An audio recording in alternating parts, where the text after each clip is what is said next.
You could look like if you want. Even at this, they sit in the back row. Yeah. When you saw me,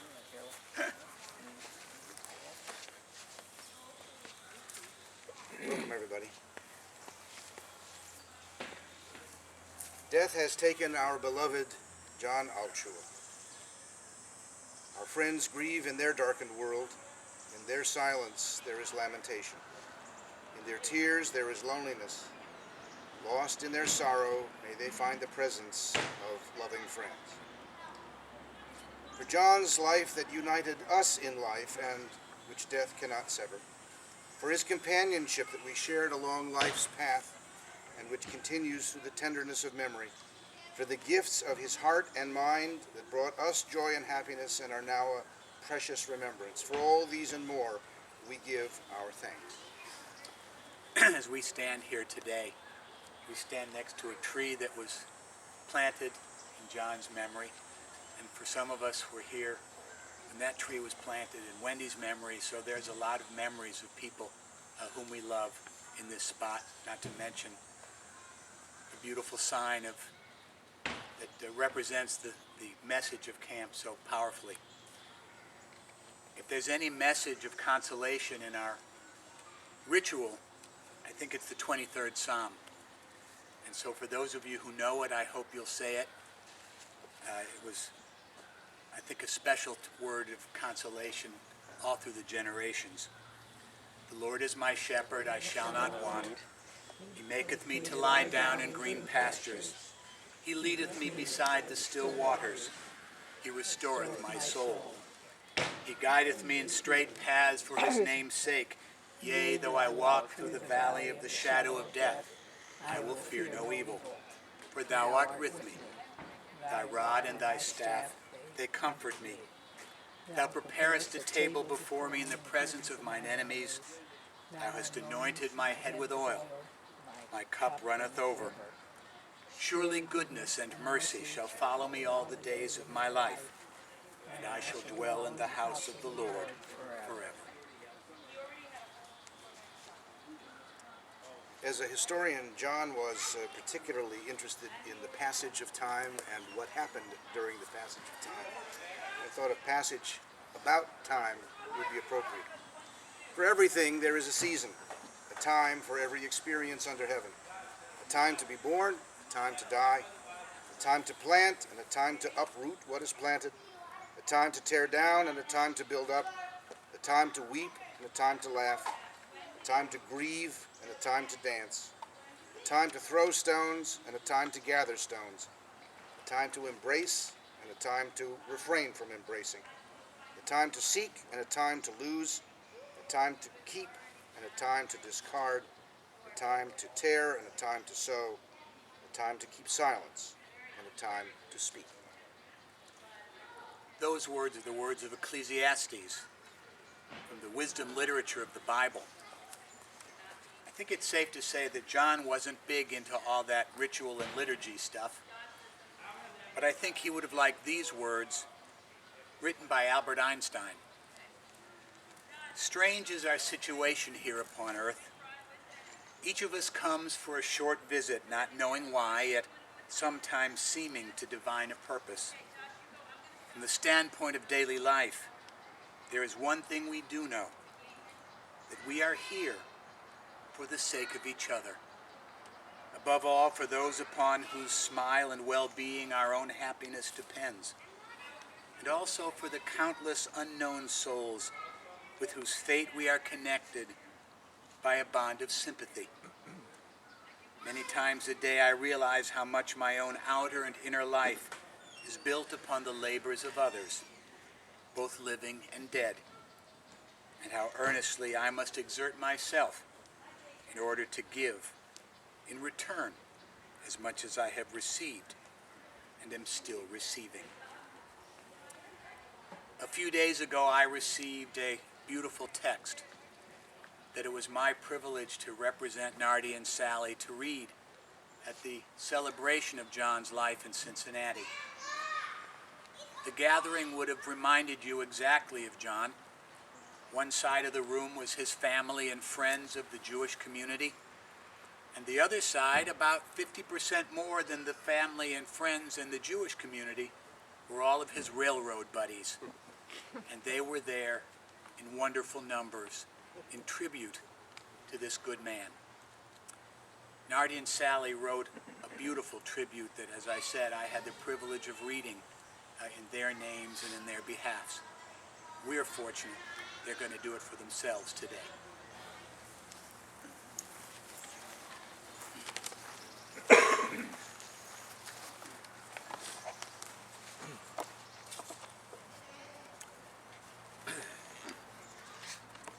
John Altshul was our friend, and he surely was a friend of Camp Nebagaman. We cannot be in Cincinnati today, obviously, but here in northern Wisconsin, many of us are thinking and speaking of him, mourning his loss. John was a real friend, an integral part of, and a loyal alumnus of Camp Nebagaman. Almost annually, for many, many years, he attended Nebagaman's family camp. We have planned a memorial service, which Rabbi Ken and Rabbi Allen will be conducting in Cincinnati for him. John is gone from our world, but he has surely left it a better place. Through the years, he always found ways to help camp. In the mid-1950s, after his time in the Army, he visited camp for several weeks and spearheaded a project to map the camp property and to create overlays that located all utility lines and septic systems. By the way, Muggs asked him to do that, and I, as a young camp director, was involved. John did most of the work because he was very scientific and very organized, and I trotted along. Those overlays, I think, were very helpful to our camp staff through the years and still are. Several years ago, when we decided to digitize all of the approximately 27,000 historical photographs and documents of Camp Nebagaman, John joined with other alumni in helping defray the considerable expenses involved. As was obvious to anyone whose life intersected with John, his passion was railroading and its history, and this interest inevitably intersected in the Northwoods with logging, and specifically the former site of the Weyerhaeuser lumber mill at camp. He shared this passion and pursuit with his good friend and research partner, Frank Toluski, professor of plant biology at Michigan State University. Together, they explored and mapped the camp property, specifying and making available online the locations of the various buildings of the Weyerhaeuser mill. They also located the routes of the various rail spur lines associated with the operation. The trains haul logs into and lumber out of the mill. This study inspired John to build an authentic scale model of the H&S Railroad, Hawthorne, Nebagaman, and Superior Line.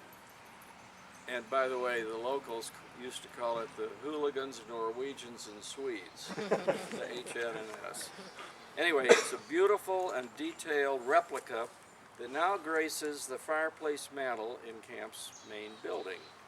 And by the way, if you haven't focused your eyes on this, go look at it, and you will see the exquisite detail that this train has. And it's an exact scale model of the train that used to come in and out. John did that for camp as a gift and surprised us with it. John's passion for history and research, his willingness to share this, his talent for friendship, all left an impact on his world. He truly was someone who kept the fires burning. All of us will miss John a lot and will hold his memory dear. We send our heartfelt sympathy to all who grieve today. So that's what was read by Ken at the memorial service in Cincinnati. And I would just add a few additional thoughts because John loved to share any new tidbit of information that he had about the history of the lumber mill. And almost invariably when John visited camp, he would give us a gift of something. I can remember receiving an invoice for lumber purchased by some construction firm or hardware store, and how much they paid for this kind of lumber and that kind of lumber in 1904. And he would find documents like that and always bring them to us. It was really very nice of him. He loved camp. He always tried to help camp in whatever we endeavored. Sal would like Just to a say- few more words about kind of John the human. I think that Jane and Nardi and I and Adam will know that he was our corrections officer. If we published anything about the history of camp that wasn't right, John was on the phone, and he was or on his email, he was correcting us. This was his passion, and as he lay dying, he wanted to have conversations with me because I remembered that the original council ring was down at the waterfront, kind of kitty corner from where the council fire ring is now. And he couldn't remember it, and it was making him kind of nuts. But it gave us something to talk about and something to divert him. I also want to tell you that John and I were on the staff together when I was 17 and he was 18. And it was interesting to see. I didn't really appreciate it at the time like I do now. But he reached out to the people who needed a friend, and he forged a friendship with Sabah al-Jadua from Iraq that lasted all of those years, even with an approximate, I think, 50-year gap while the Ba'ath Party was in control and when no correspondence could come in or out of Iraq. But when that was lifted and he found Camp Nebagaman, he found John Alshul, and the two of them renewed their friendship. And Sabah has been in touch, of course, and is deeply grieved about John's death and would want all of you to know that. So I think John will always be a part of Camp Nebagaman and always a part of our lives. Just wanted to tell you a little bit about it. One additional thought I would share with you. Early on in my career as a camp director in Cincinnati on a recruiting trip, John invited me over to see his model train layout. Did any of you ever see that? Anyone else? You saw his model railroad layout? I think it was in the basement of his house. I think it was the size, I would say, of 6 ping pong tables put together. And he was fascinated with the southwestern terrain and topography. So it was a Santa Fe railroad train, and it had desert scenes and mountains and tunnels and little towns. He put this all together, and it was a great passion of his.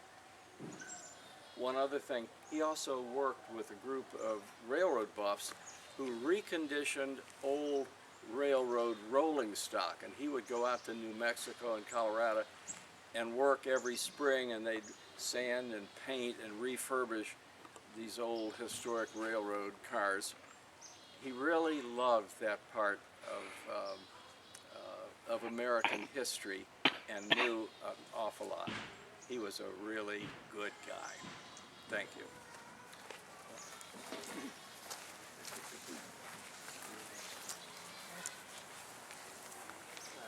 You probably know, too, that John wasn't particularly subtle about his passions. And it seems that folks from Cincinnati who are connected to Nebagaman are not subtle about their passions. Joe Hirschhorn's license plate says Nebagaman, and John's license plate had the initials BNSF, Burlington Northern Santa Fe. So wherever he went, the railroad was carrying him, even if it was an automobile. In the rising of the sun and in its going down, we'll remember him. In the blowing of the wind and in the chill of winter, we'll remember him. In the opening of buds and in the rebirth of spring, we'll remember him. In the rustling of leaves and in the beauty of autumn, we'll remember him. In the beginning of the year and when it ends, we'll remember him. When we are weary and in need of strength, we'll remember him. When we are lost and sick at heart, we'll remember him. When we have joys we yearn to share, we'll remember him. So long as we live, he too shall live, for he is now a part of us as we remember him. For a lot of you, you're going to hear those words again a few weeks from now at High Holy Day services, and you'll hear these words as well. Birth is a beginning and death a destination, but life is a journey, a going and a growing from stage to stage, from childhood to maturity, from youth to age, from innocence to awareness and ignorance to knowing, from foolishness to discretion, and then perhaps to wisdom, from weakness to strength or strength to weakness and often back again, from health to sickness, and back, we hope, to health again, from offense to forgiveness, from loneliness to love, from joy to gratitude, from pain to compassion, and grief to understanding, from fear to faith, from defeat to defeat to defeat, until looking backward or ahead, we see that victory lies not at some high place along the way, but in having made the journey, stage by stage, a sacred pilgrimage. Birth is a beginning, and death a destination, but life is a journey, a sacred pilgrimage made stage by stage, from birth to death, to life everlasting. May the memory of John Altschul endure among us as a blessing.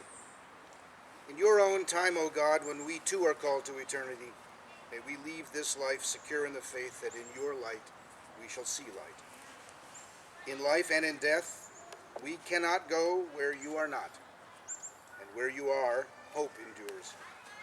Sustained by this assurance, we invoke your name, Almighty God.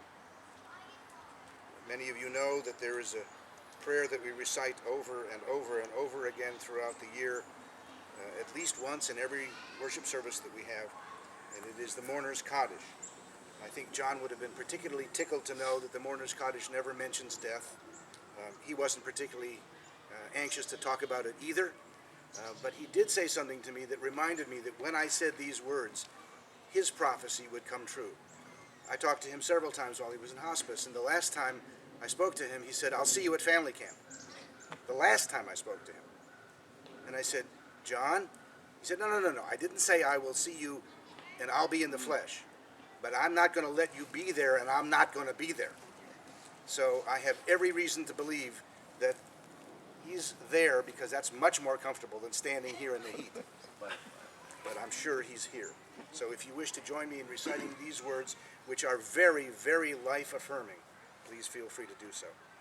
Yitgadal v'yitkadash shemei Rabbah, ve'alma divrach ilutei v'yamlich malchutei, v'chayachon v'yomechon v'chayei d'chol beit Yisrael, v'agalal v'zman kariv v'imru amen.